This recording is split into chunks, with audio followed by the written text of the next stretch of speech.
Will the Prime Minister become the 4 millionth Canadian to watch this documentary so he can see a common sense plan to reverse the housing hell that he's caused? While the Conservative leader focuses on clickbaits and views, we're focused on building homes for Canadians. He did try to make a video. It was a total failure. His videos don't get clicks, and his houses don't have bricks. We're focused on building more housing for Canadians, not focused on self-aggrandizement like the leader of the opposition. He is the king of self-aggrandizement, as evidenced by the fact that he's now attacking my much-acclaimed documentary when he claims he hasn't even watched it.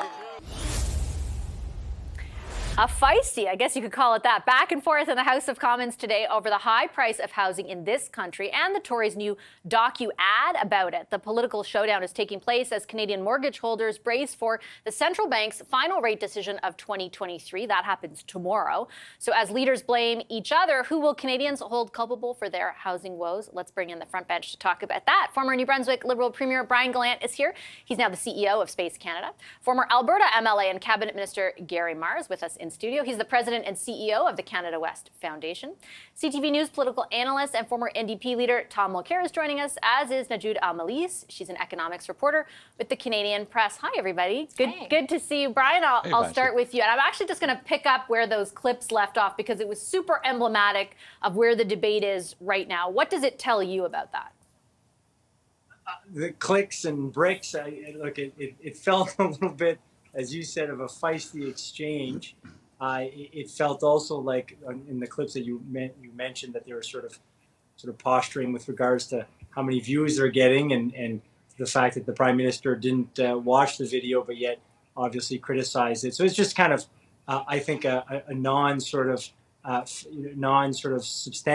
debate. But to your question, what I do think it means is that this is not going away anytime soon from a political point of view. It certainly doesn't seem like the challenge of affordability, of housing affordability, is going away anytime for Canadians either. So obviously it is going to be, I think, for weeks and months, if not years, depending when the election will be, the sort of focal point, at least for Poilievre and the Conservatives, as they certainly have sort of put their stake in the ground to make this the big issue. And they did it months ago, and you have to give them credit for seeing, as the old adage goes, where the puck's going to go. So it is something that they've been very focused on. They'll remain focused on, and it is a bit of a vulnerability, to say the least, for the Trudeau Liberals. I mean, unless things get substantively better, it's going to continue to be a challenge. I mean, they'll obviously make the argument that they have done things, they are doing things, and they will do things that can help address. And certainly some of that is fair, but nevertheless, people are still feeling the pinch. So it just reminds us that this is going to be, I think, at the center of debates for quite some time.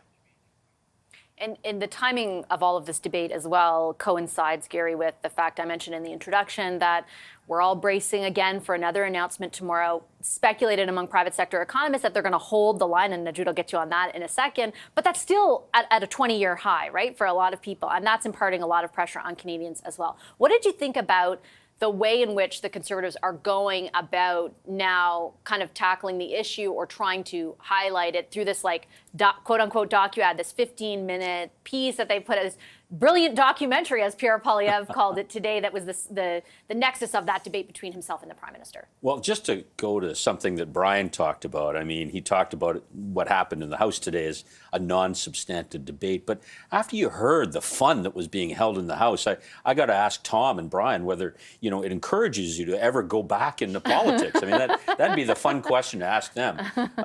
Look, what it reminded me of is the 1960 Kennedy-Nixon debates. Those that listened to the radio thought that Nixon had substantively won the debate, and those that watched it on television thought that Kennedy had won the debate. And so the mastery of the medium is a key to moving forward with electoral success. Ironically, it was really the Trudeau Liberals that had sort of, reached out to a younger cohort, a younger audience with their messaging. And they seem to have been beaten by Pierre Poilievre, who's using this video as almost an unprecedented way of reaching a particular target audience for his messaging. And so, as I think you've observed, if you're the age of a Tom Mulcair or a Brian Gallant or a Gary Marr, you're putting ads on CTV, on Power Play. But if you're trying to reach a younger audience, this video is, I think, an extraordinary way of reaching out to people. The last time I counted, it was almost 4 million views. And that is pretty extraordinary. And it'll be interesting to see how it all pans out, whether, in fact, that does not only reach the audience, but actually touches what's interesting to the audience of prospective voters. Najid, who do you think that they're targeting with this type of messaging and this type of medium? And is it the same people who are incredibly worried about tomorrow's announcement, for example? Yeah, it's really interesting because if you watch the video, Poilievre is not actually in the video until the very end. It's not about him. It's him building this case that Canada is in a housing crisis and the person that everybody should blame is the Prime Minister, Justin Trudeau. And so I think when you think about the medium, he's going digital while the government is going traditional with their weekly press conferences on the economy. He's instead online where young people are. And we say young people, but it's not just about people my age. I mean, even 40-year-olds now are online more than not 40, yeah. They're online more than they're necessarily watching, the traditional For sure, yeah. Media.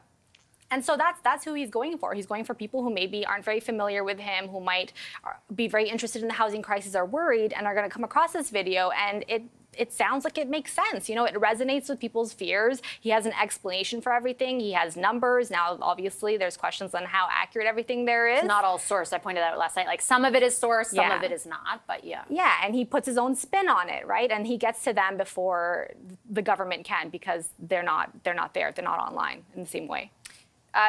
Tom, what do you think about that? Do you ultimately believe that the method that they're employing right now will be effective? It's worked so far. Prior to this mockumentary on housing, which was absolutely a brilliant piece of political communication. My favorite was the imaginary conversation between Pierre Trudeau having breakfast with Justin Trudeau and explaining to him the increase in the cost of eggs and the bread and the butter and so forth. Look, he's been scoring heavily on this stuff. He's zeroed in very early on these affordability issues, groceries and housing. And Mr. Trudeau is stuck so much with that one line that we've heard since the 2015 campaign. He's there working hard for Canadians who are middle class or trying to get into the middle class. That's been his theme over and over again. What's one of the primary markers of determining whether you're in the middle class or not, Vashi? It's your ability to own your own home. And lo and behold, almost all of the things that Poilievre sets out in terms of how it's become more difficult since Mr. Trudeau arrived, it's true. So Mr. Trudeau has talked a good game about the middle class, the way he's talked a good game on climate and other things. But when it comes to actually getting it done, it hasn't happened. Now, does Poilievre have a magic solution by saying he's going to, reel in the gatekeepers and make sure that municipalities do this or they don't get their federal infrastructure funding? I don't think it's that easy. But we do know that it's much, much tougher in Canada. And talking about 40-year-olds, the 18 to 40-year-old voters are listening to Poilievre because he's talking about something that's important for them. It's not something vague about, people who are middle class or working hard to join the middle class. It's something very concrete. I can't afford a home. My parents were able to buy a home. My grandparents were able to buy a home, but I won't be able to. So this is where Poilievre has been just bringing people in. That's why he's so strong and ahead of Trudeau. Trudeau's going to have to hit reset. I know we say that probably a bit too often, but it's simply true.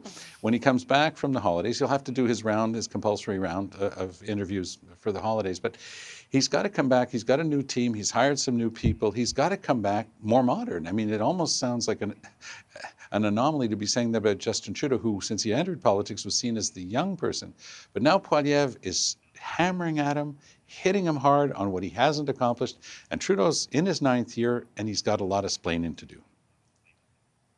Okay, we will save our splaining for the next segment. I've got to take a quick commercial break.